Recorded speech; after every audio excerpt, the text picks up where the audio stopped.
posto de saúde daqui do Engenho Parnaso, eu vou mostrar a situação que se encontra nesse momento. E é um ano político. Veja só, vou tentar entrar ali dentro do mato. Tá assim, ó. Aqui é detrás. Eu vou sair aqui na porta da cozinha do posto. Tô aqui por dentro do mato abrindo o caminho que não dá nem modo de eu passar. A situação da porta da cozinha. A situação da porta da cozinha aqui do posto. A janela quebrada. Olha aqui, ó. É a situação. Isso é quem cuida. Quem ama, cuida.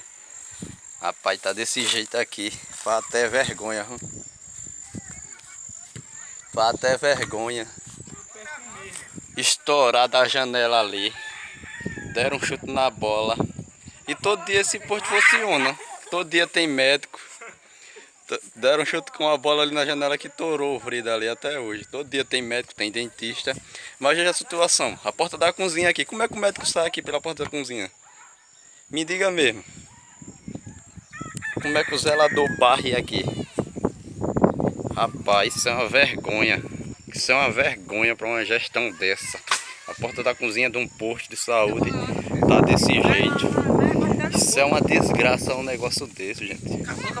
Veja aqui, ó. Um puleiro aqui onde o menino fica trepado.